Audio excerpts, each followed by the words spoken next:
recorder there. Welcome to the November 8th. I'll start again. Okay.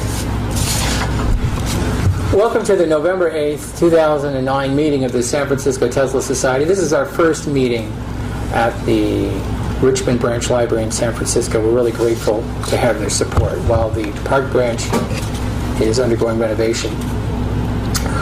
Today our speaker is Eric Dollard. His talk today will be a history of the Marconi and R.C.A. Bolinas station. And this is a real treat because you're going to hear some history about an amazing facility in the Marin County area that most people don't know anything about. Now, Eric Dollard has spent much of his life studying the works of people like Nikola Tesla, C.P. Steinmetz, J.J. Thomson, and others. He built his first 10-kilowatt transmitter during high school, and later excelled in the Navy as a microwave telecom troubleshooter. He's the author of several significant books on electrical theory. Eric was an on-site scientific investigator at the Bolinas site working with the Park Service until much of the equipment there was destroyed by others. We'll probably hear some of that story as well. Eric Dollard currently provides consultation services to electric utilities. Please welcome Eric Dollard.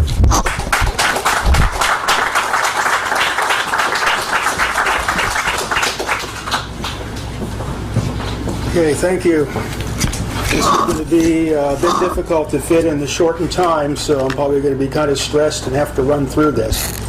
The history of R.C.A. and the R.C.A. station in Bolinas has probably got to be one of the most convoluted and complex stories, maybe only superseded by the Old Testament of the Bible. So to pack 10 pounds of this in a 5-pound bag and then find out it only holds 3 pounds is going to be rough. So let me see what I can do. You got to put the lavalier on there and start.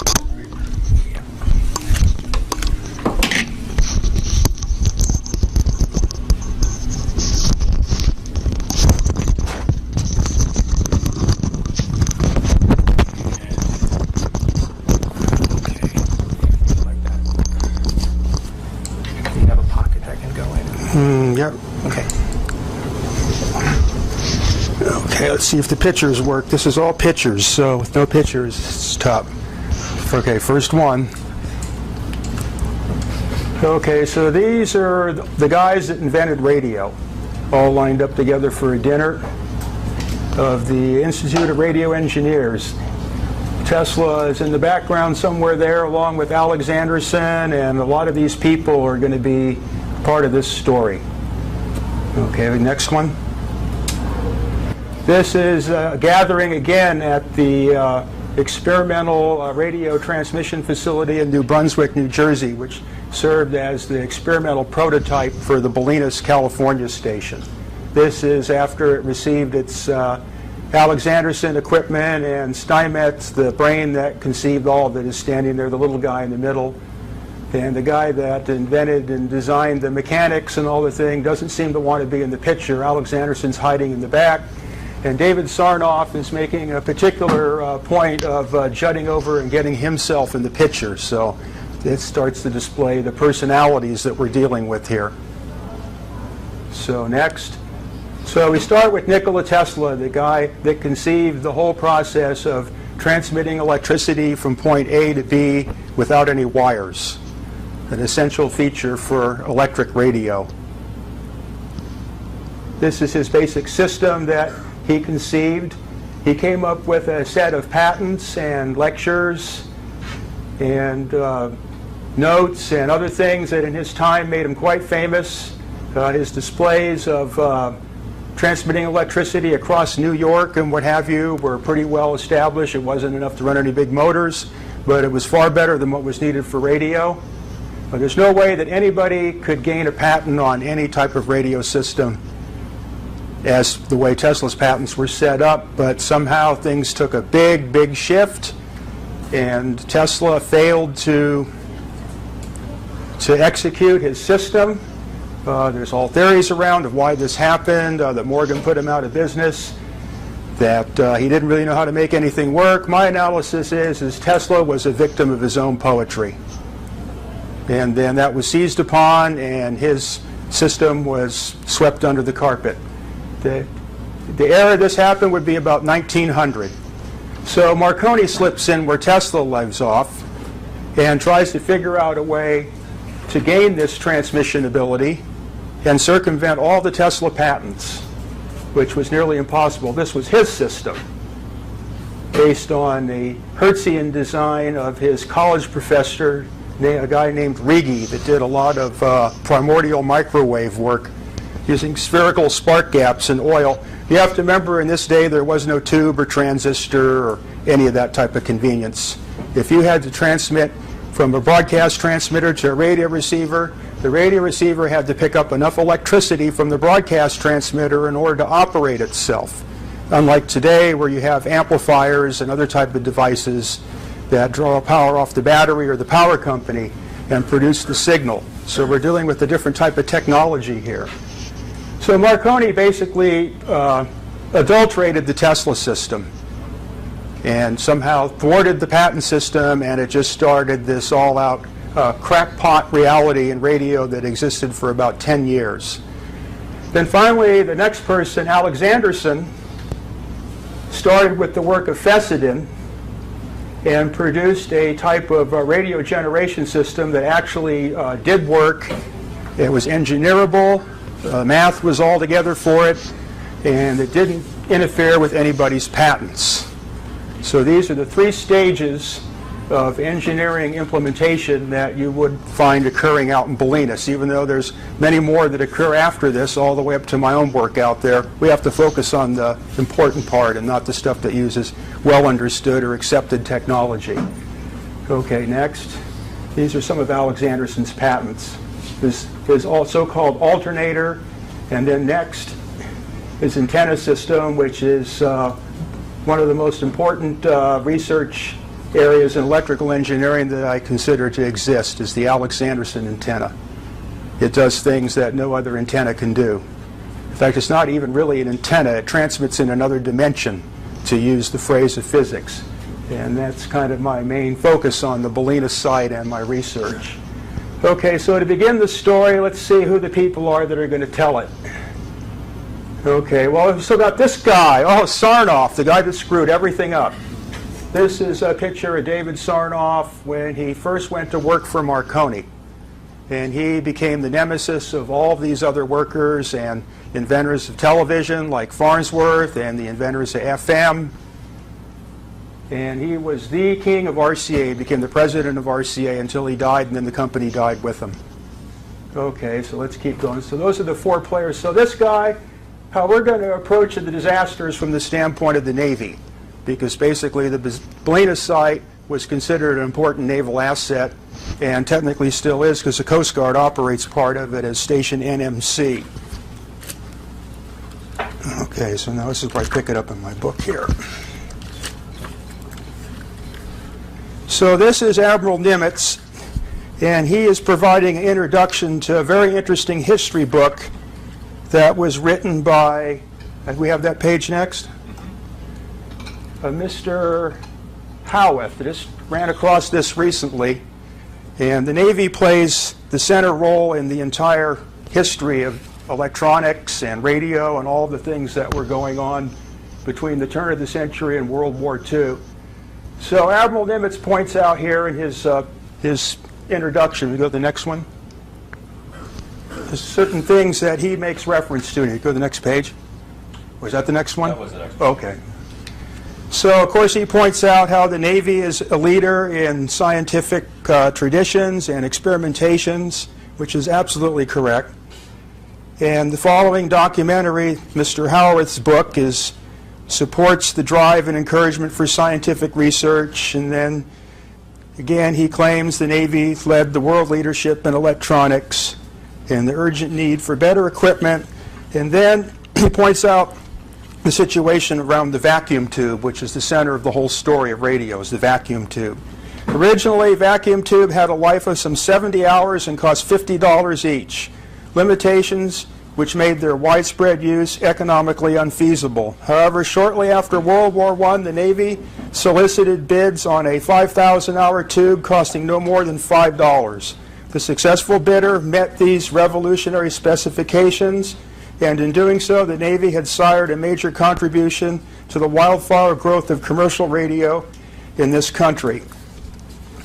He points out it's a giant step from the spark gap transmitter of a half a century ago to the transistorized multiplex of today. And then he says, yet we merely stand at the threshold of a new and exciting science. But where is the new and exciting science? It's still the same old technology, just in a different package. So as far as the Navy follows in this, let's go to the next picture. The Navy had some real serious problems in trying to keep radio going on their ships. Okay, the next. So the yeah, I might need that. So this is Assistant Secretary of the Navy, Franklin Delano Roosevelt. And he has a situation on his hands, which is this following letter. Okay, which unfortunately the highlighter has blocked it out like an FBI style for us, but that's what the computer does for you. At any rate, he's instructing this judge to deal with the fact that the Navy is in the middle of a patent suit because the radio they bought from one guy and the radio they bought from the other guy, the two guys are fighting, and now the Navy's in the middle of it. And none of this stuff's working. It's all problematic, and everybody's trying to rip them off. So this is basically the state of radio history that the Bolinas station is spawned in. Okay, I'll go to the next page. So here we have one of the big shots of Bell Telephone Laboratories that considers the whole thing a joke. This is Mr. Espenscheid. He's writing a letter to Hard and Pratt, the guy that built the station for Marconi and Bolinas in its first conception. And this is his idea of the whole, what he called stock jobbing. And these are all the so-called inventors of radio and all their little financial wheelings and dealings and rip-offs, and nobody produced much of anything that works. So we'll go to the next page. So he's writing a letter here, and I can read it. Can you? Can you read it? Can you read it out for me? Also of the Machiavellian Franklin D.R. and his favoring of government ownership of wireless. So that was the... So what's going on here is Assistant Secretary of the Navy, Franklin Delano Roosevelt, wants government to completely take over all radio. And it became shortly afterwards that it was illegal to own any type of radio equipment or antennas or even have it standing. And all ships had to take their stuff apart before they came within a certain number of miles of the coast. So Mr. Espenscheid regarded him as a Machiavellian politician, and him and Sarnoff are figuring on creating this international government ownership deal, and then he concludes in that thing of some kind of trend towards worldwide collectivism. Then he has like some other comments about, okay, the Bolinas station was part of what was called the imperial chain, which was all these super high-power disruptive discharge transmitting stations that were supposed to ring the world and carry Marconigrams in a loop all the way around the world. The whole thing was a big engineering failure, expensive, and it didn't last long. So these guys are joking to each other about it. This is kind of like the private correspondence between these two, actually now very famous electrical engineers. Okay, the next one is, this is kind of how he regarded Roosevelt. There's a picture of Roosevelt and the definition of the word Machiavellian. So Roosevelt had a lot to do, like Sarnoff, with directing radio history in ways that its inventors really weren't happy about. Okay, let's see what his next letter is. Okay, can you read that? Yeah. Thank you for the little dissertation on the Marconi mammoth spark stations of the old imperial chain. The Marconi engineers did stretch their spark technique to the limit, if not beyond the elastic limit. I remember the transmitter at Kahuka, Hawaii, when there in 1915. All that summer, it had one hell of a time trying to communicate with Bolinas, California. Further down it says, they could not make Japan. And then further, have been total failure and have never been able to work across the Atlantic. So the whole thing was kind of a big joke. Atlantic rather than Pacific. What's that? Atlantic. And the Atlantic. Well, New Brunswick was the Atlantic station and Bolinas was the Pacific station. And the stuff just simply wasn't working. And then about this time, Tesla wrote several public articles in which he was laughing at these people and said the government would have to take control. And that's actually what it went about to do, was to gain control. And unfortunately, being that we're low on time, I can't really get into a lot of the Navy material where they created R.C.A. But I'll start with that part and just kind of deal with the situation. Okay, so we have the title in the book here is Navy and the Radio Corporation of America. So everybody's heard of the Radio Corporation of America, or R.C.A. But what was R.C.A. and how did it come about? So it basically started that Marconi wants to strengthen the British domination. The political situation is the oil and the transportation and the communications and all of the stations that the Navy and everybody are using were either built by foreigners or crooks. So it became a real problem. Engineering problem because there was no engineering formulas or equations. Everybody's patent was ripping everybody else's patents off, and they were all a way to get around Tesla. So we can go look at some of those diagrams, I think, here up ahead. So what the Navy ended up was with these, what you would call Rube Goldberg machines for radio transmitters that had to leave out all the key things that were in the Tesla patents. So they had the Marconi system. Now what Marconi tried to do was repeatedly rip the Navy off and force them to buy stuff that they didn't want and go through foolish tests and then not own the equipment and have to hire, the Navy would have to hire their operators on as civilian personnel, and the whole thing the Navy just said, we're not interested. So what happens is Alexanderson now is perfecting this alternator into the new revolutionary high-frequency power source that's going to make voice and music possible, the big dream on radio. This is what everybody's been waiting for. So as soon as the war situation starts, Alexanderson and Steinmetz are experimenting with this thing in the New Brunswick station, and Marconi is all lit up because it's his station, and this is going to be the new thing, and he wants GE to sign the whole deal over to him, and he's going to monopolize it all around the world. And that really got the political situation all broiled up. Because at that point, the British were not the friends of the United States, not at that period of time. So the Navy opposes the whole thing. They don't want Marconi getting anything. So GE, they decide, well, okay, well, we built this thing, now who's going to buy it? So they get together and they conceive this American-controlled radio company, which they call the Radio Corporation. It wasn't like, you know, the International Telephone and Telegraph or, you know, Pacific Gas and Electric. This was the Radio Corporation. And it was to be a conglomerate that was supposed to take all this scattered vacuum tube, patent fighting, and all this type of stuff and merge it all together so that all the major corporations and even the little guys could start to produce this stuff and develop the art without it being all stifled in these longest in history patent suits between DeForest and Armstrong and Marconi and Tesla. And this whole thing was just out of control and nothing worked, and it was owned by foreigners.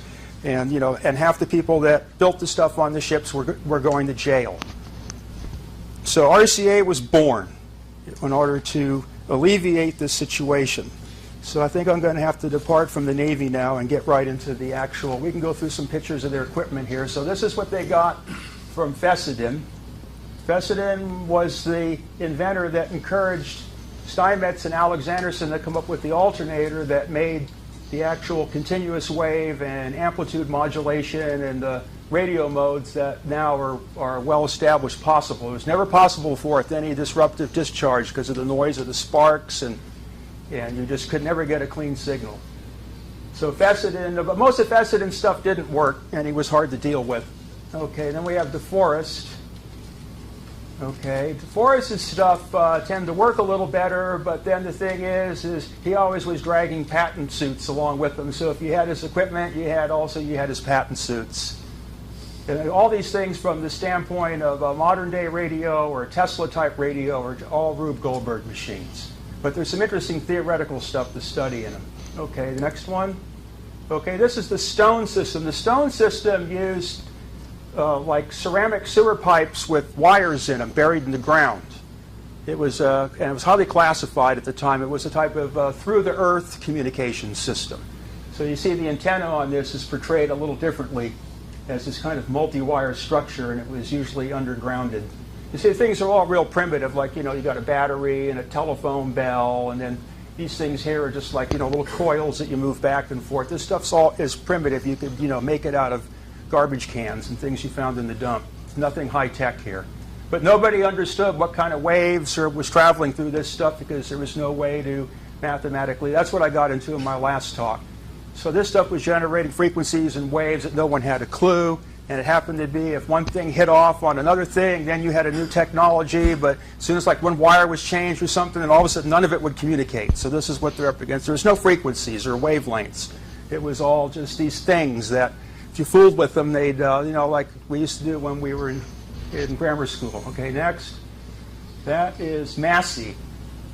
Okay, you never even hear of him. He was a big radio guy at the time, made a lot of stations.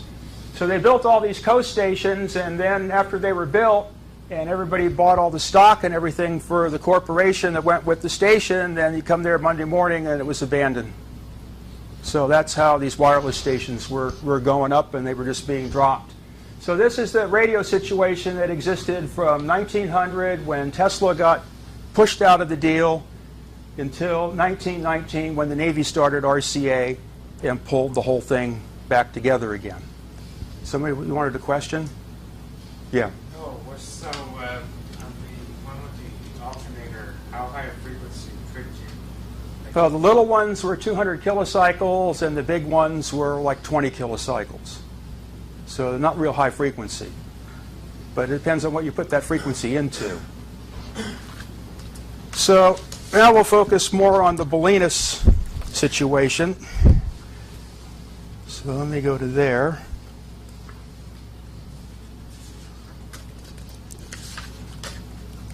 There's also the radio equipment. What's that? The radio equipment. Oh, this is what the Navy ended up with. This is all the equipment they had at the time when the trouble broke out. So you can see each company. A lot of stuff was from Germany. Telefunken and the Atlantic Communications Company made most of the functioning radio equipment. The Marconi stuff and other stuff didn't really. That was part of the problem for the American government, is the Germans were the only one that were making anything that worked. They continued to utilize Tesla's concepts throughout their designs because it wasn't banned in Germany like it was in America to talk or think about such things. Okay, let's keep going through that. Okay, this is the Bolinas site as it looked in about 1928 to 1930. So that was the vacuum tube transmitter building. And you can see the antennas. Some of them are still the old Marconi Alexanderson. Some are the new Alexanderson type A's. Some of them are the Beveridge type B's. It's a whole array of antennas out there. It could be a talk in itself. Okay, this is next. That's the receiving station going up in Marshall. And then that's the Marconi building. So let me just point out some things here about this. So what we're mainly interested in studying the Bolinas station is not so much about electromagnetic radio, but this primordial electrostatic wireless that existed before it. It was a radio that wasn't electronic radio, but it was electrical radio. And the electrical system of the antenna could interact through the transformers and motor generator sets with the electrical system of the utility company, where an electronic radio system can't possibly do such a thing. No power can flow backwards from the antenna into the power lines from the power company. So right there you have a different situation. And then the waveforms produced by the electrical radio are not necessarily sinusoidal, but they're complex harmonic or they're disruptive transients, and the propagation of those waves has never been studied. So the key thing with the electrical radio is being there was no electronics and no amplifiers, is the transmitter had to transmit enough electricity to the receiver for the receiver to be able to operate its own detection. In other words, the receiving element was a spark gap as well as the transmitting element. So if you couldn't get a spark to jump inside the little glass tube of shavings at the receiving end, then you weren't going to get any detection. It was basically high voltage at both ends. So it was kind of a half-baked Tesla power transmission system that transmitted just enough power to get the receiver, so-called detector, to operate. So this period existed in Bolinas about 10 years. It started with Marconi in 1913 when he built the site.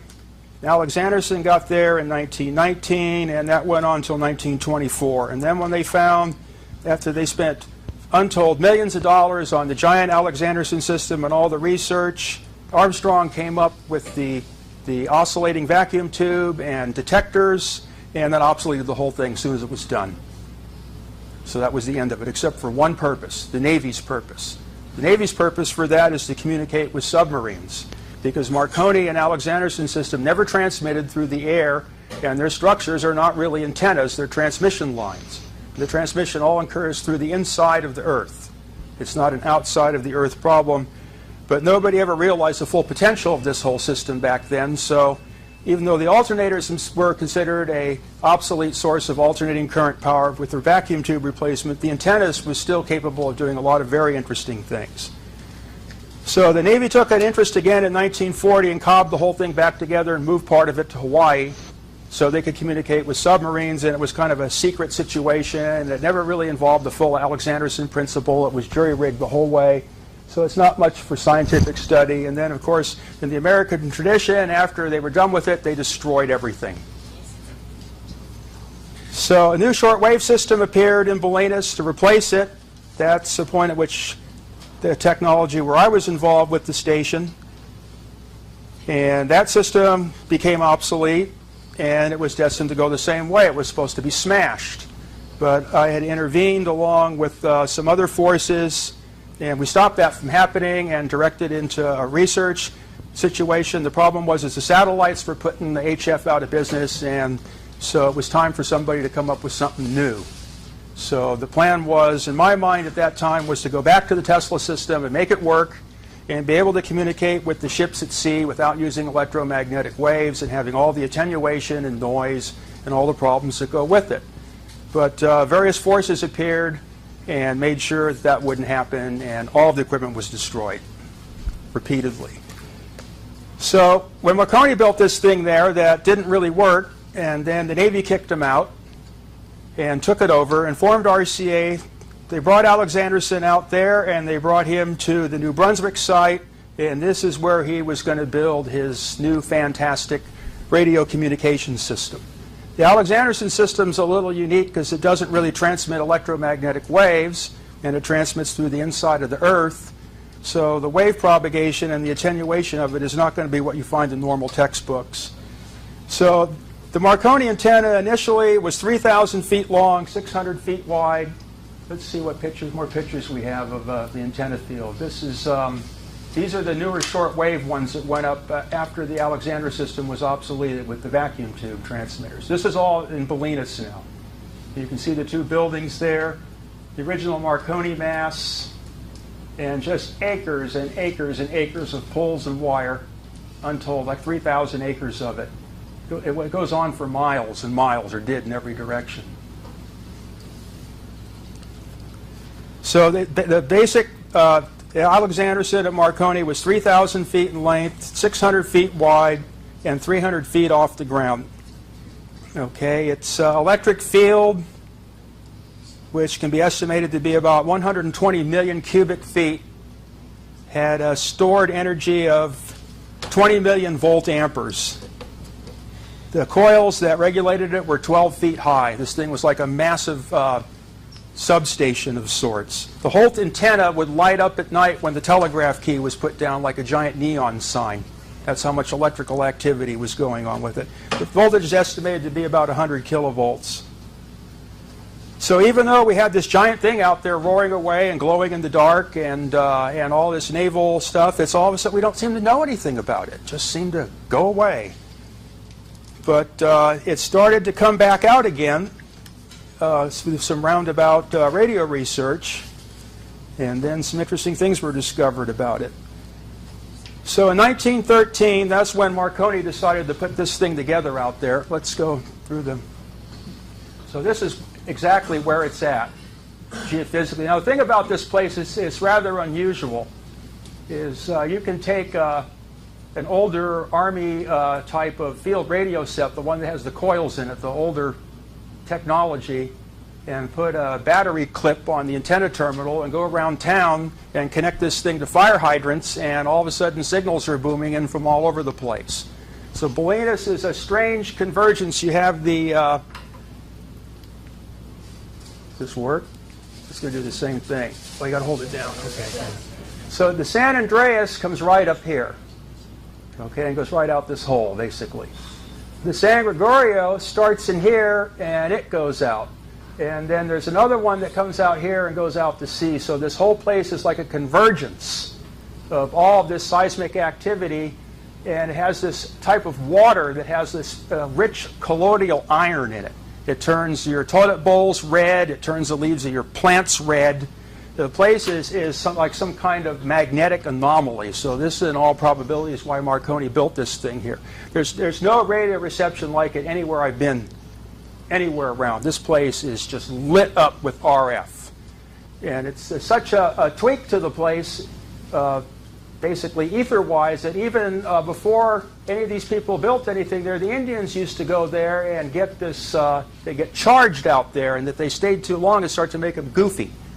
So they tend to avoid the place except for special charging intervals. This was like 3,000 years back.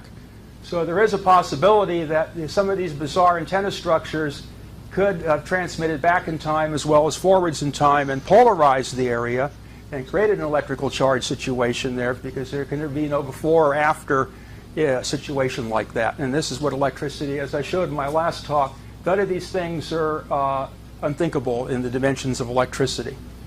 This Alexander's antenna has all the possibility, if that was developed a little further, that if there was one in New York and one in San Francisco, and everything was tuned right, if you're standing in the one under the one in San Francisco, when everything's energized, you'll be standing under the one in New York at the same time. This is, as you would consider the new type of radio, rather than fooling around with the old type of radio, where you have to shove all this electricity and scatter it halfway through the universe just to get 1 picowatt of it at the other end of the line.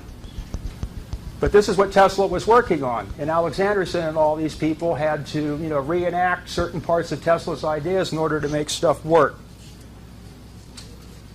So let's go further down the line. Okay, this is what's left of the antenna field today. It's basically, even though there's supposed to be a historic society there, it's a fraud. The Historic Society is to prevent this possibly from becoming a naval asset again. It's just a front for a communist or some kind of foreign organization. It's a kind of a strange collusion of people out there that block its use and continue to destroy it. But that's a whole other topic of discussion. Okay, there's what's left of the Marconi building. They vandalized all the stuff inside. So it's pretty much gone. Okay, there's another shot. There's the coil shack. Is the fricos of the town managed to put an illegal FM radio transmitter up there, so that kind of shorted out the last of the Marconi antennas, so you can't use that anymore. I don't know exactly how these people can get away doing it, but there's no law in their world. They can just do whatever they want. Okay, let's keep going. This is one of the Alexanderson coil mounts. It's about 7 or 8 feet across. There's a giant underground network of wires that comes up into that thing for grounding, and I have them all tied together there, as you can see, with the copper wires, because I was using that as a transmission point for a Tesla transformer, because it's a massive, very low impedance ground system. Okay, let's keep going. Okay, that's the Marconi building again. I had my laboratory in there for some time, and then all of my research materials come out of this site for a period of about 20 or 30 years until eventually it was just squelched out of existence.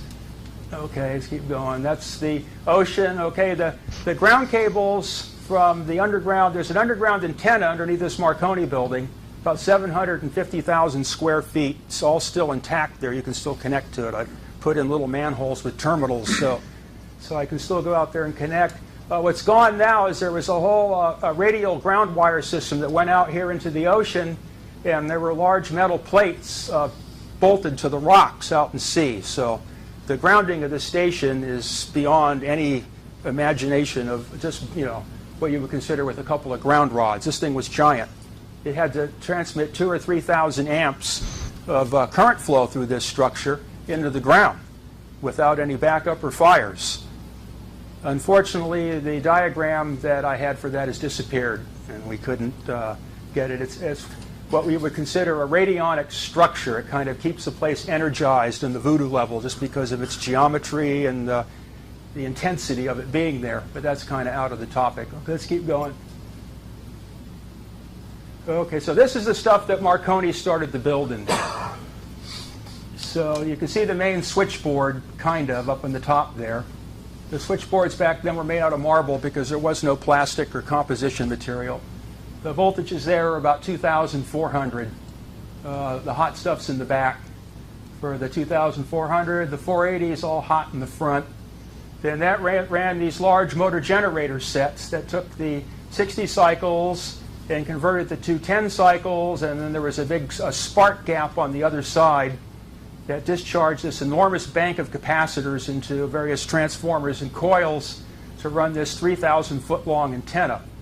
Okay, let's keep, to give you an idea of the ground system. This is not, the Bolinas one's much more exotic than this, but this kind of serves to illustrate the magnitude. That big building, R.C.A. building, would be this right in here. So this gives you an idea of the enormity of the ground system that surrounds these kind of power plants. And then out that whole 3,000 feet, you have ground wires going out to the end, and then you have like one cable that takes it down into the ground plates into the ocean. So this thing is like a geoelectric treasure for scientific research, but nobody's allowed to touch it. Okay, let's keep going. Okay, these are the 210 cycles stepped up to about 12,000 volts and charges these capacitors, which is blasted into this giant coil. This is about like 8 or 10 feet high. You can see how thick the wires are. This is the power flow in this thing is beyond calculation. And then there's various impedance matching coils in the back. Okay, keep going. This is the plan of it. These are the copper sheets that connect it to the capacitor bank. It's like a parallel strip line. You've got a bank of capacitors here and a bank of capacitors here maybe, or I don't have the diagram. And then that all discharges into this big inductance of little tiny wires all specially woven to keep the magnetic fields even. It's called Litz wire. And then this converts that into a voltage, which is then fed into other coils, which I think we can see in another picture. Next picture. Yeah, there's another shot of the big one. These are the blowers for the spark gap to blow the air out. Okay, keep going. This is a little one like they would use on a ship. So this is something that Marconi stole from Tesla, called the oscillation transformer. But normally, back then, you were supposed to call it a Tesla coil or a Tesla transformer. So the word started to get changed here. Okay, keep going. That's some of Marconi's first experiments. Keep going. Okay, these are like his first radio setups. So the thing to note here is that there's no tuning.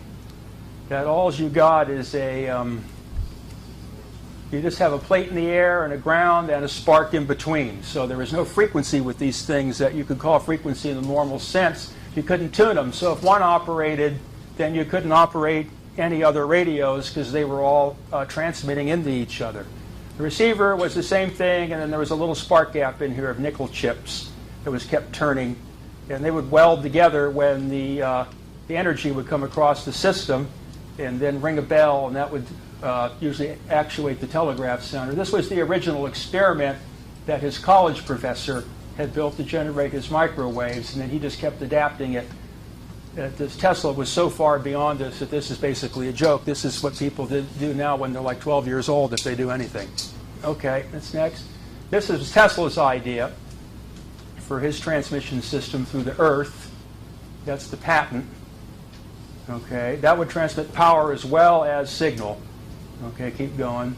This is one of Marconi's attempts to get around that patent, was to use coax instead of helical coils.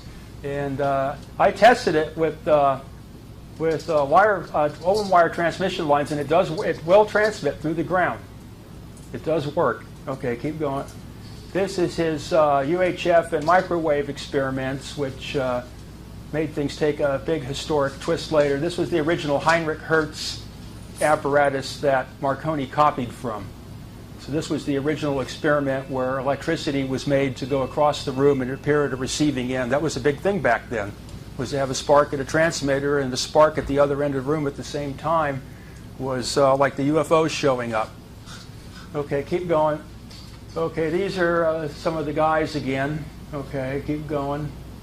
This is Tesla's, one of Tesla's spark gap. See, all this stuff later, Fessenden and DeForest and Marconi and all of them just figured out ways to change it around and repatent it. But all the stuff that Tesla came up with is all so fundamental that there's no way that anyone should legitimately have been able to make money out of radio without paying him royalties. Okay, keep going. This was Tesla's final project, where all of a sudden he kind of went poetic and drifted out of the situation, and funding disappeared, and then he was made to look like a bad guy, and that was the end of that, about 1903. And that's when all this other DeForest and Marconi and all this stuff got started, and just freeloading on Tesla and taking advantage of the glom, but not making anything that can work. Okay, keep going. Okay, now the same thing happened with electricity. You had Tesla and you had Edison, and they didn't like each other's system. And they fought, just like the people in the radio did. So the electrical industry kind of started off with the same thing. So you had the DC system of Edison, and you had the AC system of Westinghouse. So needless to say, the Westinghouse system was the Tesla system. So Edison would electrocute circus animals in public and hire kids to round up stray dogs and cats and then fry them with alternating current generators to show people the horrors of this. So what Tesla did is he lit himself up with so much RF on stage, and no one knew what RF was back then, that sparks would jump off of his hands, and he'd make wires explode between his hands. And finally, at the end of the thing, he got his whole body to light up like an electrode in a neon bulb on stage. Turned it off, and there wasn't a mark on him. So I guess AC wasn't that dangerous. So what J.P. Morgan did is grab the leash and gave it a yank and took all these people's business away and formed General Electric. So General Electric is the womb of R.C.A. So it's kind of good to know a little bit about General Electric before you get into R.C.A. Okay, let me get to that point here. So, okay, keep going next. Okay, and then we have David Sarnoff. Okay, now David Sarnoff came to work for Marconi as a boy, and then the two became like buddies. So Sarnoff was the protege of Marconi and liked the way Marconi did business and continued to do business the way that Marconi did it, much to the upsetment of everybody else, particularly the Navy. Okay, keep going. These are the two guys standing in front of some of the equipment that they used out there in Bolinas in the vacuum tube era. This is Marconi and Sarnoff in their later years. Okay, there's David Sarnoff again. So when R.C.A. was formed and absorbed up American Marconi, then Sarnoff was in a position now to form this new corporation, but then he just started on a rampage of putting everybody out of business and monopolizing the vacuum tube industry and causing problems with just about everybody he came in contact with. And then eventually he took the company over.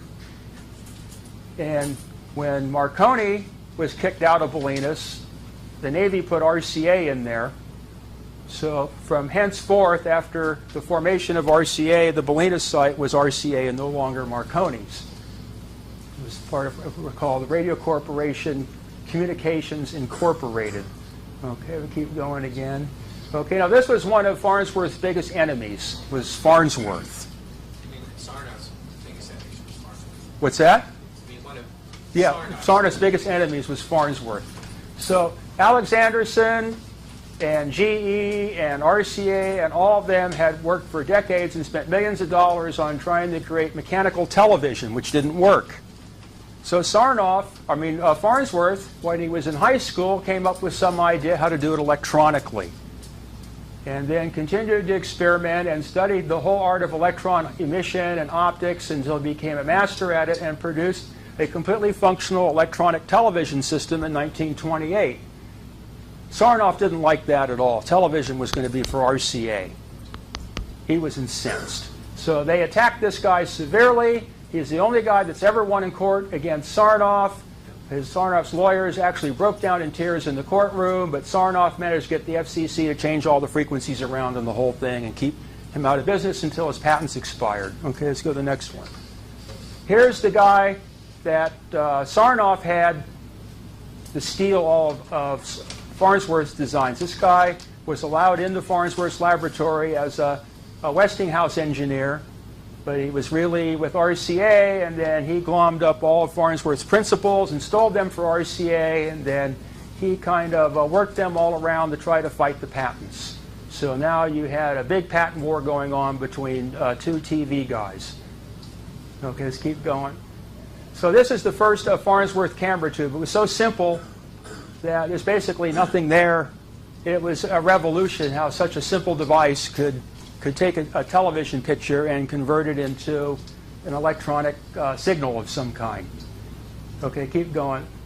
So this is Armstrong. He's the guy that invented the basic radio tube circuits that put Alexanderson and Marconi and all of that large VLF stuff out of business. He was a little bit on the crazy side. That's him standing on top of the R.C.A. tower.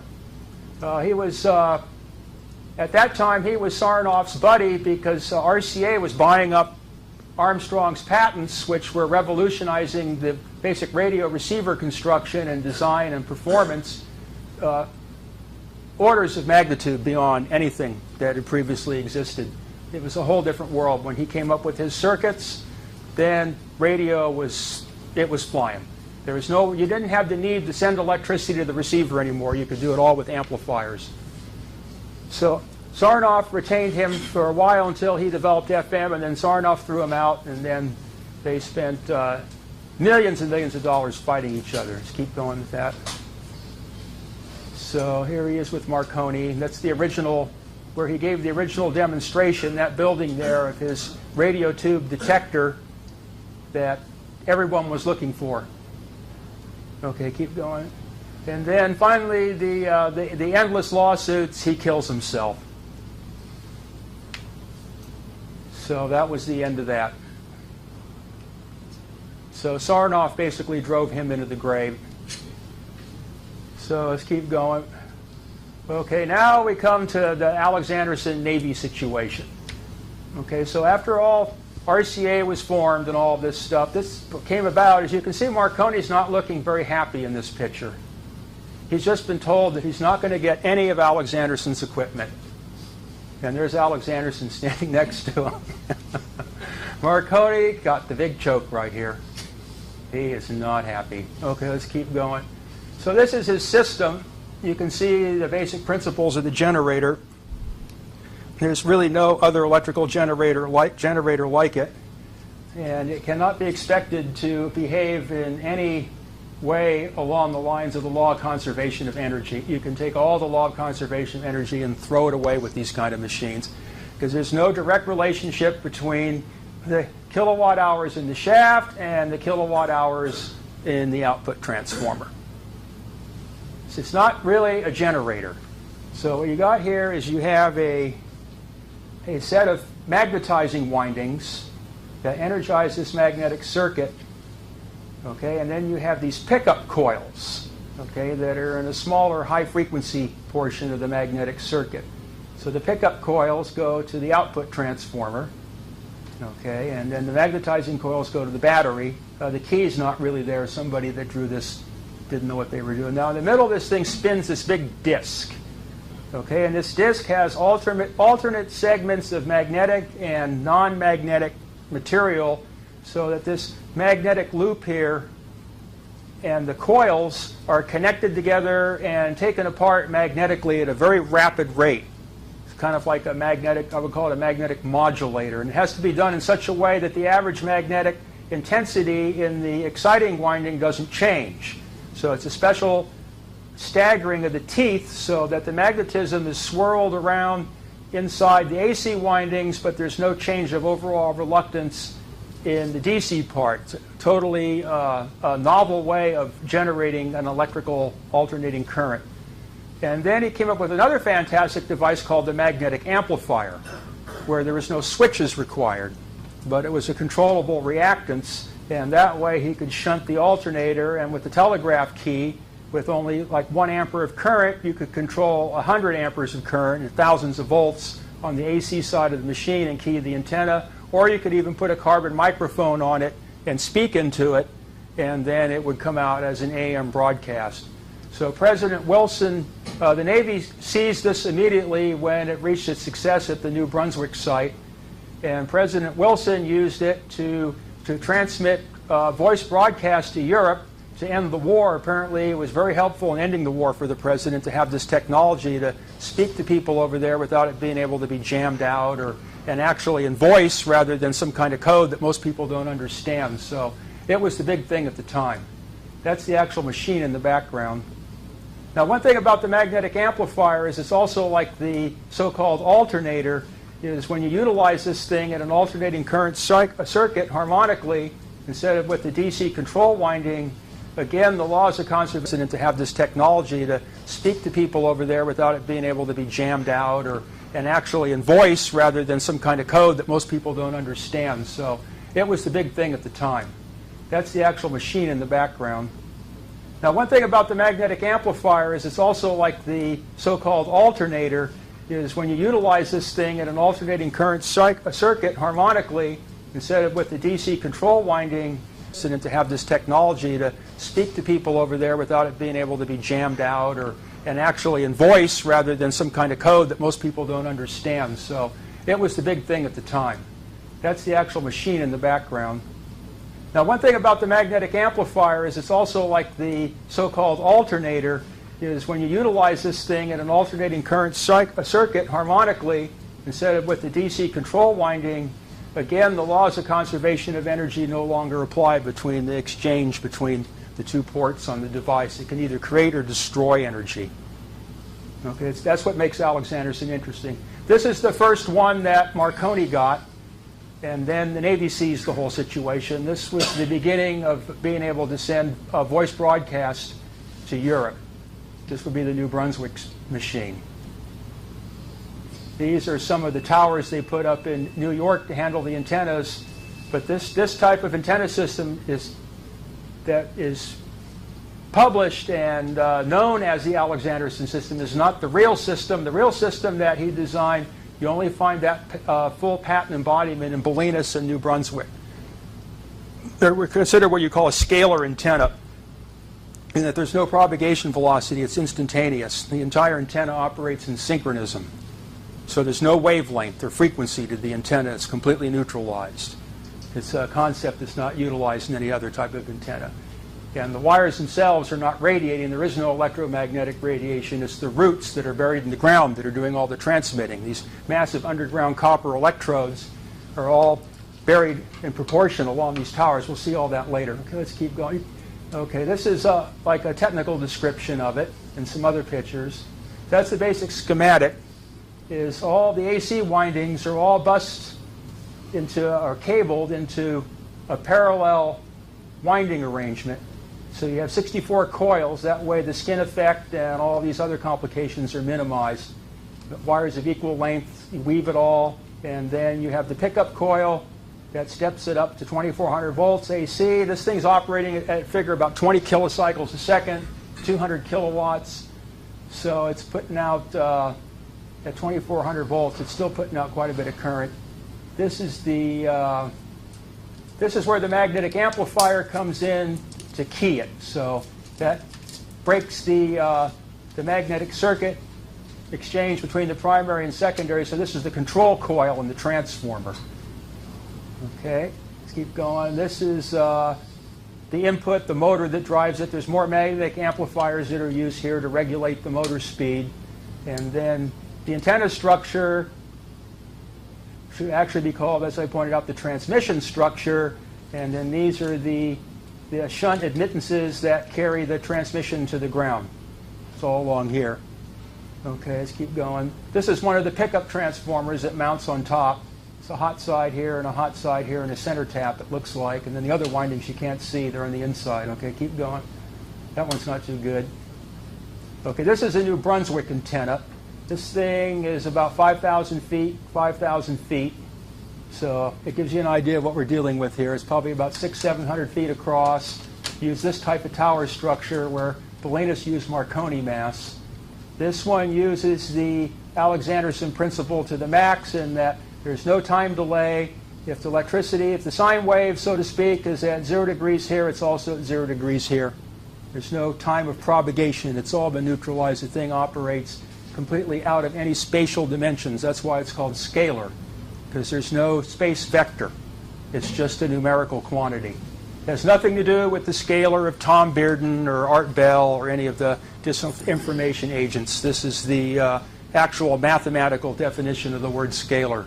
So I have to point that out because everybody here's mind has been infected by the disinformers to think that scalar means this communist Soviet technology of mind control, and we don't have any time for that here. This stuff's more powerful than that anyway. Okay, there's Alexanderson tuning his receiver. Keep going. Okay, this was his, like one of the celebrations. This guy lived to be real old, had several hundred patents. His last inventions were the high voltage DC system, like the big power line that goes into LA and all that. They're running at 1,000,000 volts DC right now. This guy helped develop the switching circuits and all that type of stuff. So this guy was an engineer from the spark gap day all the way up until integrated circuits.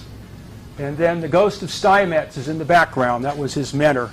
He immigrated from Sweden as a college student all the way to America after Steinmetz wrote his AC book, which was the topic of the last discussion, and immediately threw himself in front of Steinmetz, and Steinmetz had to find him a job. So he got him a job drafting, and then, you know, they kicked him around for a while and whatever, and then Fessenden wanted this goofy alternator built that even Steinmetz wouldn't touch. So they gave it to Alexanderson as a joke, and it turned out to be one of the most important naval assets in the world at the time. Strange twist of fate for a Swedish immigrant boy to have all this experience. Okay, I think that's, this is when he first came to GE. You can see his pliers and Stilson wrench and, you know, hanging on, he's out there adjusting commutators or whatever he's doing, getting covered with carbon dust and transformer oil. That's how he began. Okay, keep going. This is one of his larger machines. The thing stands about 10, 12 feet high. Okay, keep going. That one's kind of hard to see. This one's, I might just have I've got a bad angle here too, don't I? Oh, okay. Yeah, you can see there's the motor. That motor is probably 7 or 8. This point here could be as much as 8 feet off the ground. One of them had a person standing in there, but I don't think we have that one. And then the alternator is a very strange contraption. And it has to have all this oil and cooling for the gearbox and water cooling for the windings. And this thing here is spinning at about 3,000 RPM. And for something with a radius like that, 3,000 RPM is quite a scream. So when they tested these things, they had to test them in blast bunkers. So if something did the big choke, you wouldn't get hit by, you know, pieces of flying stuff. Here's kind of a closer view. You can see some of the gauges and what have you. The big eye hook on the top is almost a joke. God knows how much this thing weighs. Okay, and that's some of the antennas in Sweden that still operate. 15 minutes a year, but it's better than nothing. Okay, that's a coupling. Telegraph recorder. That's some kind of tube transmitter. That doesn't really relate. That's one of the towers from the bottom. I think the towers are 700 or 800 feet high or something like that, between 400 and 800. Here's one of the 10-foot high coils here. It's the building. Okay. None of this though really much relates directly to Bolinas. Okay, here's a good shot of the machine. So you can see him standing by it, how big it is. He wasn't a little guy. It makes him look like one. Here's the Bolinas equipment that got moved to Hawaii during World War II for the Navy. So this was the alternator setup as it existed in Hawaii. This is the electrical generator for the power backup. These are the motor generators for exciting the DC windings in the machine. They're rectifiers, basically. There's the diesel engine again. Here's the main switchboard. Well, it's a beauty. That's where all the power and what have you. There's the engine. There's the switchboard. There's more of the switchboard. Okay, here's the high-frequency transformers on the top, and these be the high-frequency leads out. And you can see this. There's the motor.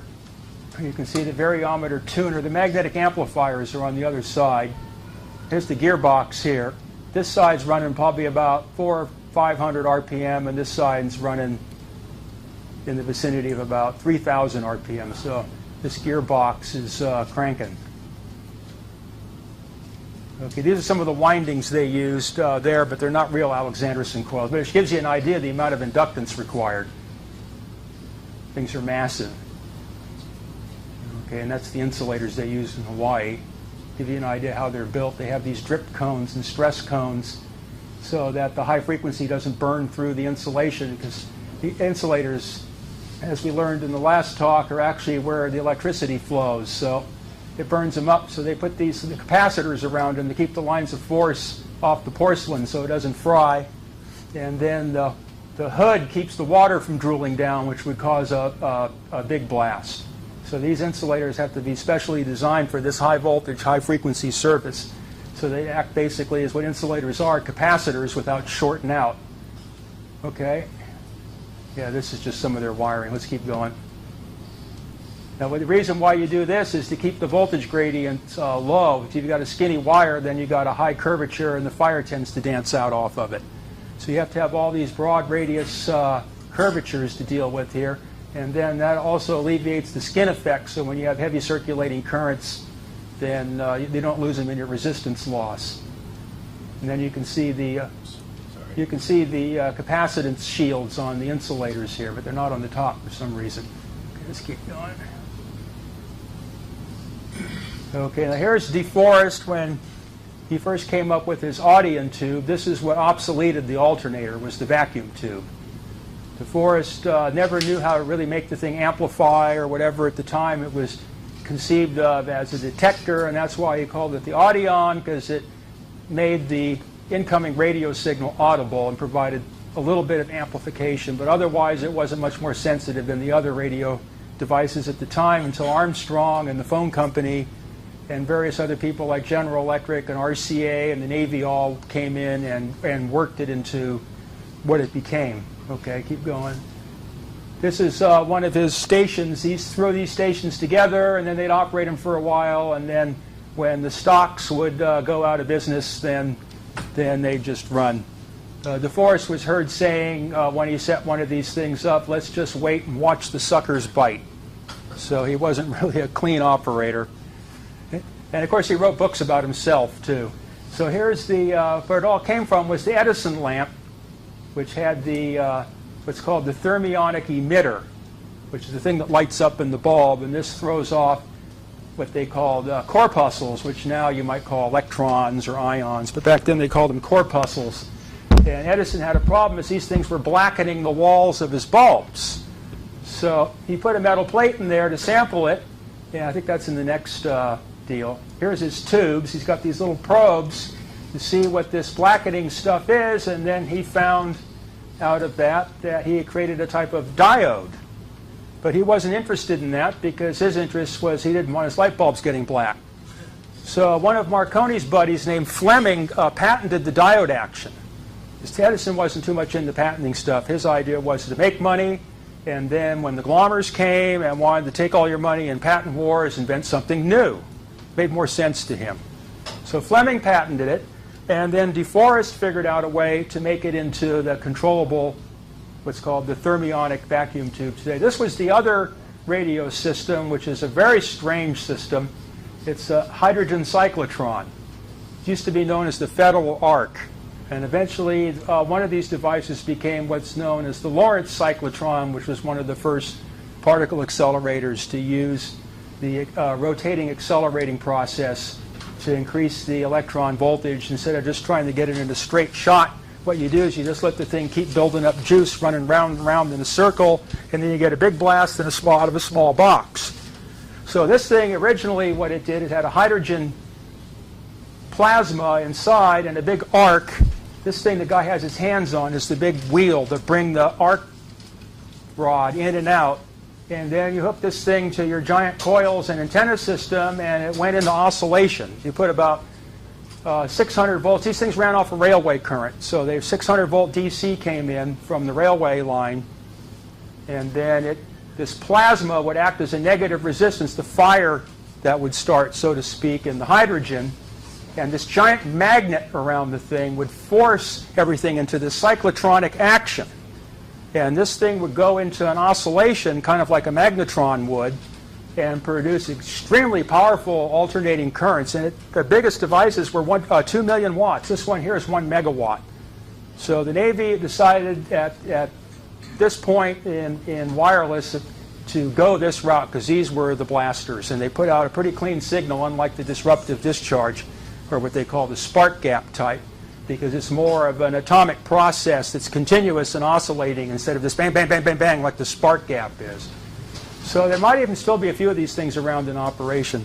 This was the original invention that spawned it. You dripped alcohol down in there, and then the plasma would form out of the alcohol and take the hydrogen and use that to perform this electrical discharge process. 25 minutes left. Okay, let's keep going. Now, this was Farnsworth's idea. So you have to remember now that this vacuum tube thing, R.C.A. Screwed it all up so that nobody could make or use or sell or buy or any vacuum tubes unless they had their mark on it, kind of like a biblical deal. So these guys all came up with their own ideas of tubes. So this is one that Farnsworth found would produce very powerful UHF oscillations that didn't really need a lot of circuitry or any of this type of stuff. And this was kind of the predecessor to what we call the magnetron. And then eventually he found that these things started producing their own electricity from what he called the, I forget the guy's name. He's a physicist. His name is either Dirac or Dirac. I can never pronounce those kind of names. But he had a theory. He called it the Dirac-C, where electrons came out of another dimension. And Farnsworth learned how to tap that. Okay, keep going. So this is his public demonstration of this device. It appears to operate at 100% efficiency, which is pretty good for anything that lights up and has magnetic fields. Okay, and then after that, keep going. Oh no, go back. Okay, we don't see it yet, but he had come up with a way to do this where he would produce a sustained nuclear fusion reaction for a period of about 5 minutes. Where no one else was able to achieve this, he was able to do it with all vacuum tube or radio tube, television tube type technology. No giant magnets or lasers or any of these things at all. That picture was supposed to be in here, but we had to kind of economize. It's on our website. Yeah, so this is something that I rediscovered because the family crawled in their hole and were going to die with all this. But at any rate, as we shared our dumpstered food together, we got to learn things about each other. They didn't really get rich in the end off of this. They all died in misery. Okay, keep going. So back to Tesla. Tesla wrote a series of autobiographical articles about his ideas on radio during this whole historical period of what he had conceived and how he had learned his things and what he thought about was going now. And it could be a whole story in itself. So keep going through the Tesla. Okay, now this gets into the actual, this is what was built out there. So this is what the original Marconi antenna was made out of that he built and the electrical characteristics of how it operated. So next page. So this is like how much capacitance the thing had. This is how much reactive energy. You can see this thing was operating at 150 megavolt amperes reactive. That's a lot of bouncing electricity. 44 kilocycles. That's why this thing lit up at night. It was basically it was almost like a nuclear bomb bouncing around in this thing. So this was part of the problem, is they had all this reactive energy. and it didn't contribute to the transmission process. The thing had no radiation resistance, so you couldn't use it to transmit electromagnetically. So the only thing you could try to do was transmit through the ground, and the overall efficiency of the operation was so pitiful that it hardly ever operated. But it took them a lot of years to build it, and it cost a lot of money, and at least started the site off with a structure that Alexanderson could rework. So we have the total capacity. That capacity is bouncing this energy back into the inductance coils in the Marconi building. That's why those coils are so gigantic, because they're reciprocating this 150 megavolt amperes reactive. So most of the capacitance of the antenna is just to ground, shorted out between the 300-foot gap between the part in the air and the part in the ground. But there's a small part that goes out to the ionosphere. Okay, and there's 50 megavolt ampere reactives, or we'll call 50 megawatts associated with that. The energy required from the power company to do all this is 300 kilowatts. So it's using our resonant multiplication principle in order to get intense flows of power without any real amount of energy being involved. That's the Tesla principle. But it doesn't defy any laws of conservation of energy, because energy is being shuttled around in time. So there's no free energy coming out of this thing as far as your basic electrical calculations go. But that doesn't say that it's not doing some very strange things. Okay, keep going. So it would have been about 500 amperes. Okay, this is the energy consumed by the power company. The structure has a transmission impedance of 75 ohms, which is so low that it has no ability to radiate electromagnetically. Okay, Marconi chose the thing to be 1/8 wavelength long, so that the wave bouncing back from the structure at the end of the antenna would react with the wave going out from the powerhouse and cancel out a large portion of this reactive energy. So it was kind of an interference effect between the two waves to get it so that he didn't have this massive wave thundering all the way in and have to have the apparatus of the station absorb the whole thing. So if you take the two capacitances, you find out that the capacitance of the upper part and the capacitance of the part to ground gives a velocity of 1.5 times the velocity of light. Now this, of course, would irritate the Einsteiners. But according to the old wireless theories, is the free space wave would have to be 1.5 times the velocity of light, and the wave would not be electromagnetic, it would be electrostatic. So what was being used here has no resemblance to electromagnetic radio of today. This is operating in things that we've become accustomed to as impossible, but it's not impossible, because you just sit down and do the basic calculations out of any engineering textbook, and these are the answers you get. Okay, keep going. Okay, those were the books that I got the capacitance. So all the equations came out of regular books to figure out that stuff. So now we'll keep going. Okay, so this is how the structure was basically set up. There's the powerhouse, which is that giant building. And then you have these 300-foot high masts. So this is like 300 feet. This is 600 feet. And this goes out 3,000 feet. Thing's giant. And there's all these ground wires underneath the ground that follow it. I drew these in just to get the proportion. They weren't visible in the photograph. So this was Marconi's initial structure that he built there, that Alexanderson rebuilt initially to get rid of this so-called reactive energy flow, but then other things grew out of the idea. Okay, so the next one. Okay, so this is what the antenna would have looked like lengthwise. This would be the building, and this would be the section up by the road. These are the masts here, and then there was 32 wires stretched between. Now, when I was a child, there were blueprints out there with Alexanderson's name on them, and it had structures like this, but that was a long time ago. So I'm trying to get an idea of how these masts would have held another type of structure that would have resembled that. So this is what you see going on here. So this is the original 44 kilocycle antenna. Okay, next. Okay, now if there were two rows, which would have been more likely, the antenna would have been strung like this, where these are the three masts. The evidence of this mast has been completely removed. There's no evidence anywhere of that mast's existence, but there's no way that that mast could not be there and this antenna hold itself together. And plus there's this row of masts here to carry down leads, and none of these things show up in any type of blueprints or books or anything that I've seen on any Marconi sites. So there's things going on in these stations that were kind of left out of the books. Okay, let's keep going. So this was Marconi's experiments and some professor's analysis of it. Marconi found with these antennas that they were directive in this direction. In other words, if this is the building and its networks and this is the transmission structure, that the propagation, as you can see by the field pattern, tends to go out in this direction. But the antenna is less than an eighth of a wavelength long. According to electromagnetic theory, it can't have a pattern like this. The pattern would have to be a perfect circle. So there's a mode of propagation going on with this disruptive discharge transmitter, which is not producing sine waves but square waves, and this electrostatic transmission system, which is transmitting in a velocity, or as in the last talk, sometimes you don't even want to call it a velocity, but it's transmitting in another dimensional relationship other than the velocity of light. This was the calculated electrostatic field pattern, where this would be the antenna and the ground, and then the image antenna, the reflection off the ground wires, would produce this type of electrostatic field. And this is where this professor was reinforcing the idea of why this thing would propagate in that direction.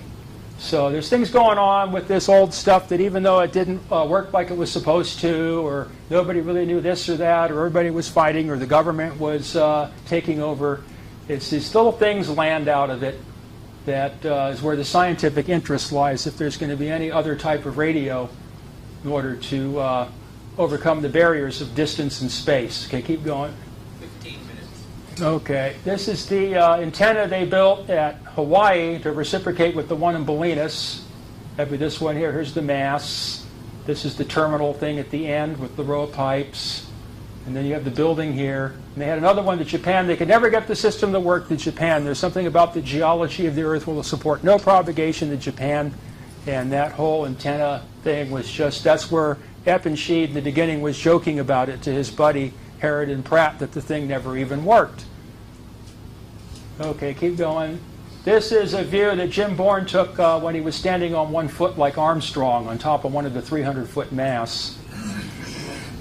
So, and then there's a picture, I think, next to him down on the bottom. That was him there. He was one of my, I don't know what you call it. These were the guys that took me in when I was a kid and got me all wrapped up in this stuff and made sure I had equipment and the papers are all in order and I had the keys or whatever, and I was the guy.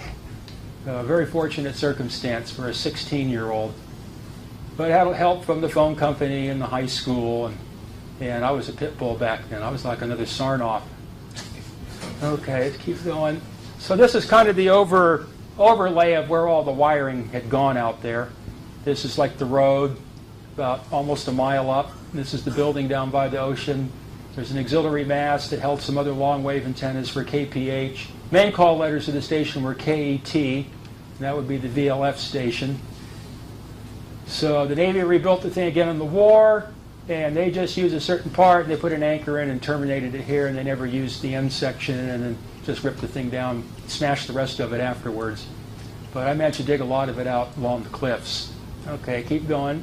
This is part of the diagram I made of the system. These are like the anchors and the masts and the pad mounts for different things, and very complicated system out there. Lots of stuff buried in the ground.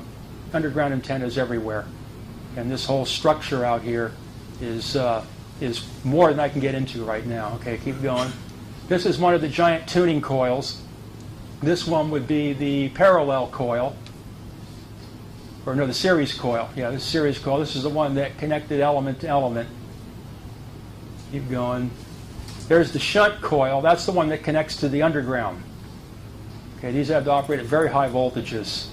They have lots of turns, a big cable, 8 on each row, and then these porcelain things that, like they're insulators, but they're really bizarre that carried them out. Keep going. We got pictures of that. This is some of the setup. Rocky Point, similar shit. Not the, I'm sorry, similar stuff. Not the same. Not the same as Bolinas. This is the newer system that got modified. Okay, keep going. This is one of the insulators. The wires laid in these slots. So the 8 turns were held out, and this thing would be operating at about 100,000 volts. So you can see it took me 2 days to dig this thing. It was half implanted in concrete underneath one of these bases to get this thing out. The people that have taken over there have scattered all this stuff now, so it's all pretty much screwed up and gone. Okay, let's keep going. This is one of the original ship-to-shore KPH insulators. These are a bunch of insulators that I dug out of the ground that made up the sides of the Alexanderson antenna, and then there was some kind of special coil mount in here. I never did figure out what that connected to, but I did do some through-the-ground transmissions there. Okay, keep going. These are the mounts that the big coils sat on. Here's more of them here. This is where all the 3,000 foot of wires came down. This was the anchor that terminated them outside the building. This is a very complicated structure electrically and mechanically. Keep going. This is one of the ground studs that leads to underground antenna. Somebody goes out there and when I try to keep this stuff intact, smashes it up or does whatever they can to wreck it while I'm gone. So it's kind of hard to keep track of all this stuff. Okay, keep going. This is actually the point in which all the ground systems in the entire antenna field that have a metallic connection all come together at this point. This is right outside the Marconi building. It doesn't look like much. You can see everybody's half-baked additions afterwards. Like the Navy was very sloppy and didn't solder the connections when they wrapped their wires around here. And then some of these are original from Marconi, and some are from R.C.A., and some are from GE, and they all come together right here. So if you want to connect to the Earth, this is the place to do it. You can feel it when you put your hand on it. You can just feel it. It's like certain days, like during solar flares or something's going on, you can just, this like tingling sensation in your body, like an excitement. But it's not always there. So we put a terminal on this and made like a little manhole that looks like a piece of junk on the ground, so we can always go back to it. Do experiments there with the PRC-74. Okay, keep going. There's more transformer mounts. It's all their stuff now. There's the Navy's anchor where they ended their short antenna. Okay. And I think that's it. Is it? No? No? Okay, this is the Alexanderson antenna calculations. They're more involved because the antenna is set up rather than just as a flat top. Now we have to deal with a waveguide. So this is the basic capacitance of the sections, and just like with the Marconi antenna, but this is much more complicated to figure out. Let's keep going. So again, it's the same number of lines of force, the amount of stored energy, the volt amperes. Okay, keep going. So this is kind of beyond most people here, but I'm going to put this stuff on the internet, so if anybody wants to go back to this, they can. Okay, this is like my idea of how the rigging would have been done on this type of structure. This is the building here. Then you have the first three masts, and then the stringing of the antenna, all these very severe guys. This end capacitor that went to the terminations, which is an important part of Marconi's system. Okay, this is like the theory of operation of these antennas. I'm probably running out of time to really try to squeeze this in. This kind of gives you an idea of what's different about everybody's radio. So this is kind of the basic diagram of the Alexanderson antenna as it existed in Bolinas. Okay, next.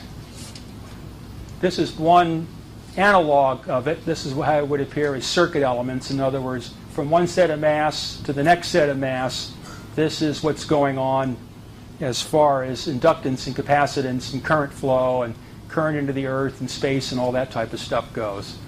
Okay, this is the analog of the entire antenna. And these would be the reactances of each part of this antenna at the frequency at which it operated, which is 18.6 kilocycles.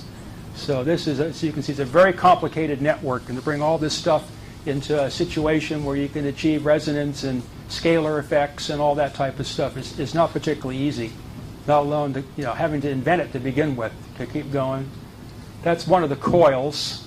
That's about how it would be laid out. These were the 8 turns, and that would give you enough inductance. And then there's wires that came up underneath the foundation and grounded this, and then the high voltage terminal. So this was the parallel coil. This is a 6-foot person would be standing right here. That's how big it is.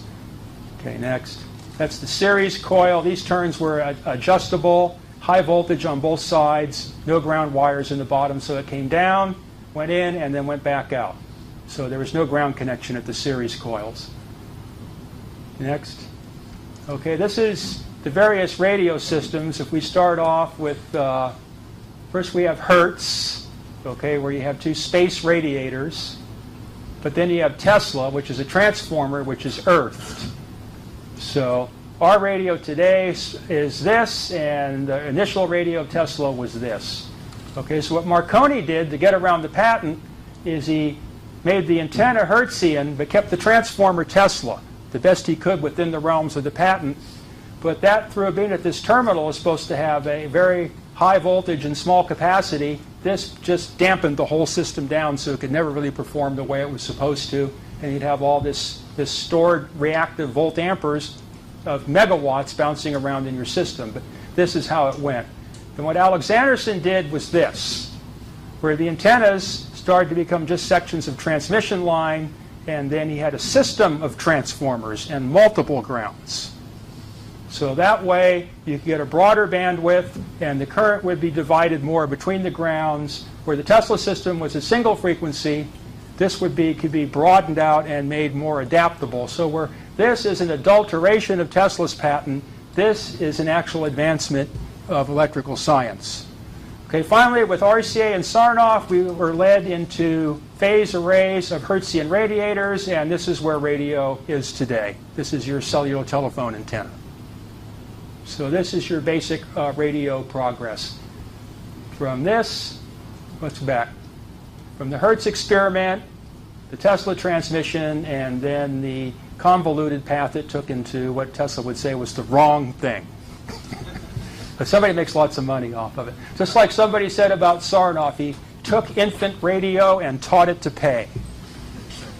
Okay, keep going. So these are how the various systems work. This is an electromagnetic antenna. Okay, the flux lines in one side of it are opposed to the flux lines on the other side of it and are separated both in time. Okay, in other words, if this is on time, these flux lines are late and these flux lines are early. So you got the magnetic crams in the middle, the electrostatic crams on the outside, so the two components of electricity are separated from each other in space. And there's a time factor involved, and there's a point right here where they unify into what you would call Plancks or photons, and then that creates the electromagnetic propagation, which is right angles to everything. So this would be your cellular telephone antenna. The little whip or whatever would be, this would be like one element of it. So there's this time lag. It's 180 degrees from side to side. It's consuming current into resistance and thereby either receiving or transmitting energy out of I squared R and the frequency of what it's doing. Okay, keep going. Now this is the electrostatic antenna of Armstrong. Okay, the magnetic lines of force are all neutralized. The electrostatic lines of force are all of equal magnitude and in phase. So as you go down the antenna, everything is operating on time. So the whole antenna is operating as a unit, where the way Marconi operated it is you get these standing waves and lags and reactive power flow. So this is a whole different way of transmitting. The magnetic field in this is virtually non-existent. The electrostatic field is in operation. And any place where electromagnetism is generated in the crossings, there's another one out of phase next to it, so it's a canceling process to leave you with an electrostatic field. It's a very interesting way to transmit electrostatically and get around the Tesla patent. But leave it to Steinmetz and Alexanderson. So this is Alexanderson, not Armstrong, right? Not Armstrong, no. Okay. Next. So basic principles of operation of VLF is you have the space outside the Earth, which conducts electricity as a rarefied plasma or gas. You have the space inside the Earth that, to use the word conduct is difficult, but at any rate we can say they're conducting. The inside of the Earth conducts because of the ions in the mineral and the water and all the ionic process. This does it by all the atoms that are hungry for electrons or have too many or all that type of world. So this is all working in the plasma world. This is all working in the electrochemical world. But at any rate, they both can be considered plates of a capacitor. In between, you have a so-called non-conducting atmosphere. So we are standing inside this giant high-voltage capacitor which consists of the ionosphere and the physical Earth, and the atmosphere is like, the glass plate or the oil or whatever would be in between in the capacitor. Now the Tesla system, the way it operates is the space current and the ground current have such a phase relationship that it doesn't want to run around in circles. So it has the ability to transmit longitudinally with no velocity restraints in the space, and it has the ability to transmit longitudinally into the Earth with no velocity components. The Marconi system and the system of Alexanderson is like halfway in between, and the radio we have today is like this. The Marconi system is the phase is such that all the lines of force return back around to where they came from and form closed loops. So any transmission has to be electromagnetically, and it's not electromagnetic structure, so it tends to be self-defeating. So this is kind of how that antenna in Bolinas would operate with Tesla, and how an Alexanderson would be more like this, and Marconi would be like this. Okay, keep going. So in the Tesla system, the Earth connection and the space connection operate 90 degrees out of phase. So they're never, when one's hot, the other one is not active. So you have a separation of the two poles. They're no longer plus and minus.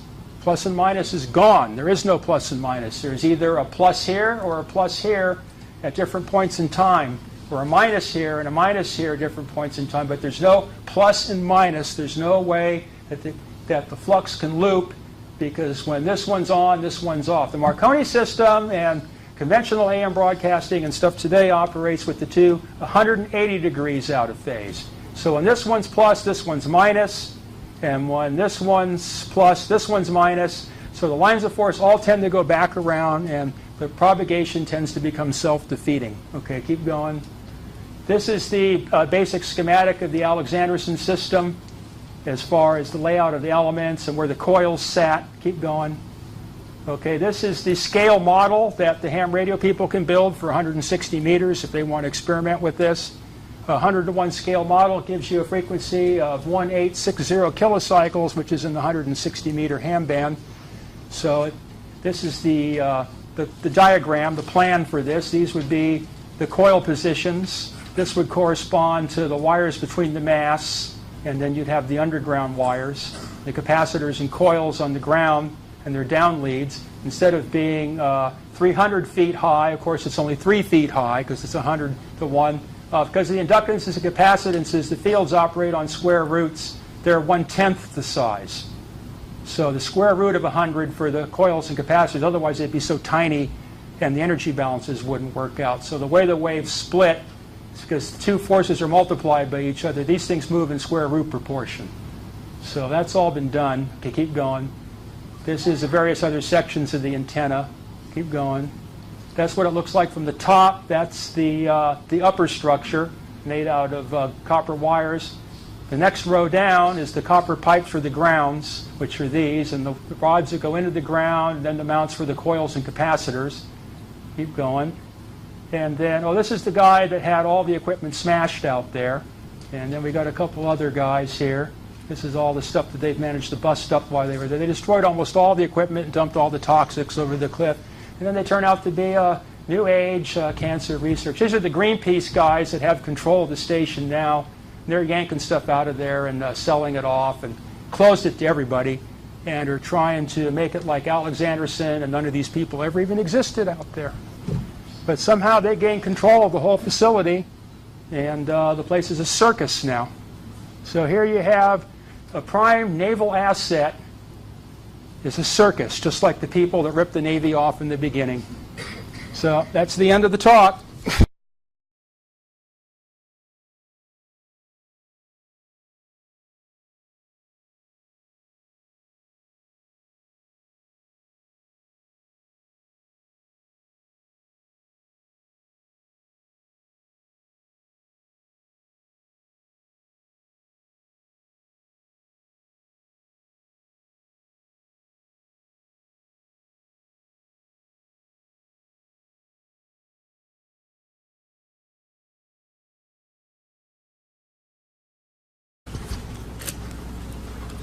Okay, so now this is where I pick it up in my book here.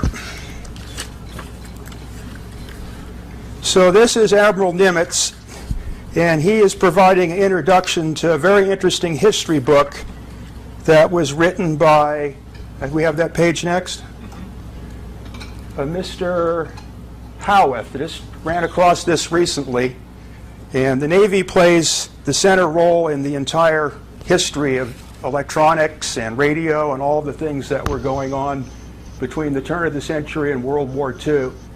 So Admiral Nimitz points out here in his introduction, we go to the next one, there's certain things that he makes reference to. You go to the next page.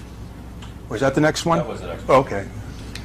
So, of course, he points out how the Navy is a leader in scientific traditions and experimentations, which is absolutely correct. And the following documentary, Mr. Howarth's book, supports the drive and encouragement for scientific research. And then, again, he claims the Navy led the world leadership in electronics and the urgent need for better equipment. And then he points out the situation around the vacuum tube, which is the center of the whole story of radios, the vacuum tube. Originally, vacuum tube had a life of some 70 hours and cost $50 each. Limitations which made their widespread use economically unfeasible. However, shortly after World War I, the Navy solicited bids on a 5,000-hour tube costing no more than $5. The successful bidder met these revolutionary specifications, and in doing so, the Navy had sired a major contribution to the wildfire growth of commercial radio in this country. He points out it's a giant step from the spark gap transmitter of a half a century ago to the transistorized multiplex of today. And then he says, yet we merely stand at the threshold of a new and exciting science. But where is the new and exciting science? It's still the same old technology, just in a different package. So as far as the Navy follows in this, let's go to the next picture. The Navy had some real serious problems in trying to keep radio going on their ships. Okay, the next. So the yeah, I might need that. So this is Assistant Secretary of the Navy, Franklin Delano Roosevelt. And he has a situation on his hands, which is this following letter. Okay, which unfortunately the highlighter has blocked it out like an FBI style for us, but that's what the computer does for you. At any rate, he's instructing this judge to deal with the fact that the Navy is in the middle of a patent suit because the radio they bought from one guy and the radio they bought from the other guy, the two guys are fighting, and now the Navy's in the middle of it. And none of this stuff's working. It's all problematic, and everybody's trying to rip them off. So this is basically the state of radio history that the Bolinas station is spawned in. Okay, I'll go to the next page. So here we have one of the big shots of Bell Telephone Laboratories that considers the whole thing a joke. This is Mr. Espenscheid. He's writing a letter to Hard and Pratt, the guy that built the station for Marconi and Bolinas in its first conception. And this is his idea of the whole, what he called stock jobbing. And these are all the so-called inventors of radio and all their little financial wheelings and dealings and rip-offs, and nobody produced much of anything that works. So we'll go to the next page. So he's writing a letter here, and I can read it. Can you? Can you read it? Can you read it out for me?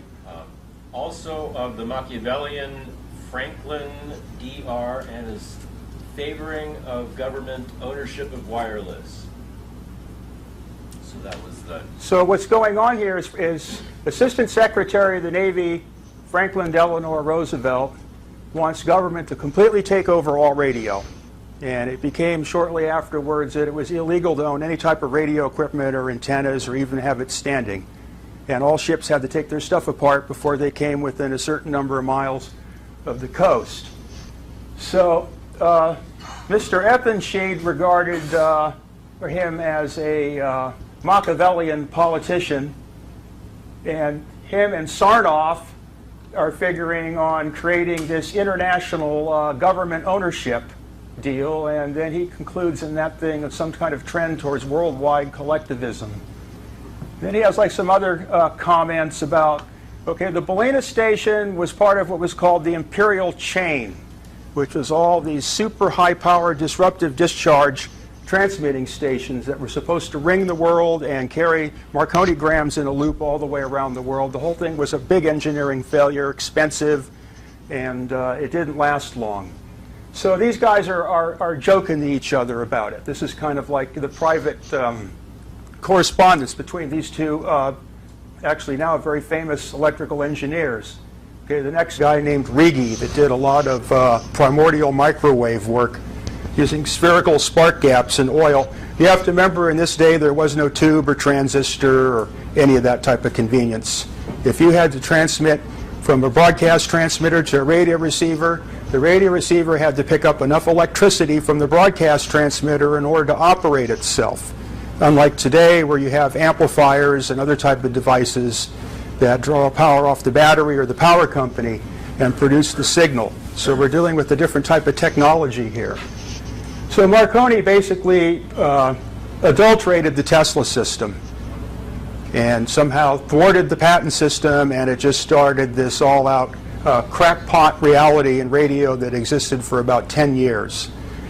Then finally, the next person, Alexanderson, started with the work of Fessenden and produced a type of radio generation system that actually did work. It was engineerable, math was all together for it, and it didn't interfere with anybody's patents.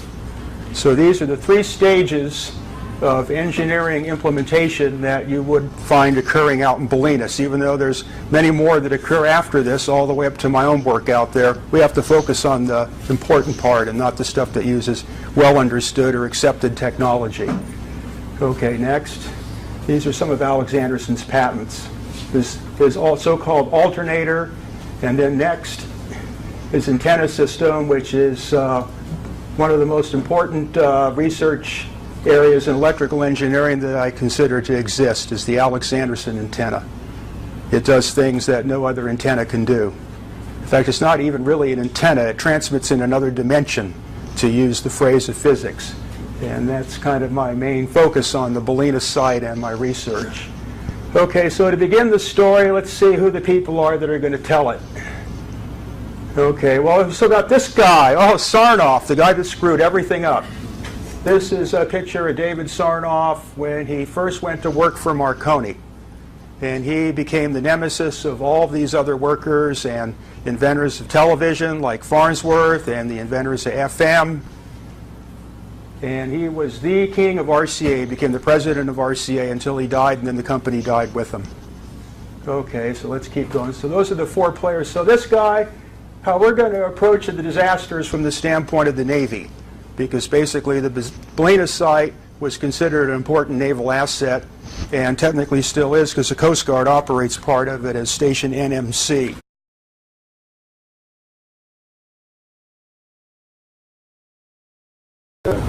Recorder there. Welcome to the November 8th. I'll start again. Okay. Welcome to the November 8th, 2009 meeting of the San Francisco Tesla Society. This is our first meeting at the Richmond Branch Library in San Francisco. We're really grateful to have their support while the Park Branch is undergoing renovation. Today our speaker is Eric Dollard. His talk today will be a history of the Marconi and R.C.A. Bolinas station. And this is a real treat, because you're going to hear some history about an amazing facility in the Marin County area that most people don't know anything about. Now, Eric Dollard has spent much of his life studying the works of people like Nikola Tesla, C.P. Steinmetz, J.J. Thomson, and others.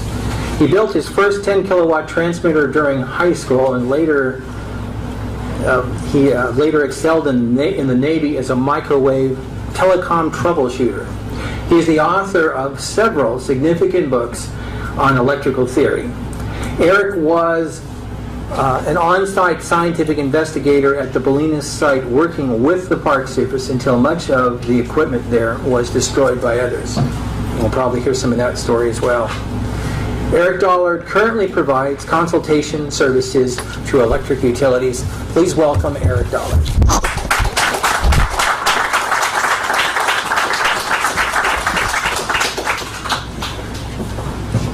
Okay, thank you. This is going to be a bit difficult to fit in the shortened time, so I'm probably going to be kind of stressed and have to run through this. The history of R.C.A. and the R.C.A. station in Bolinas has probably got to be one of the most convoluted and complex stories, maybe only superseded by the Old Testament of the Bible.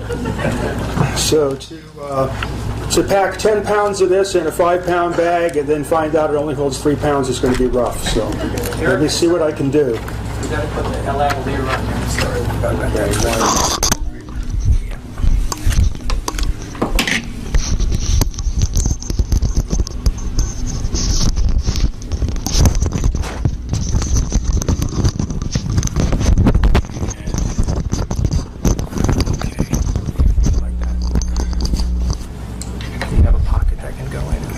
Yep.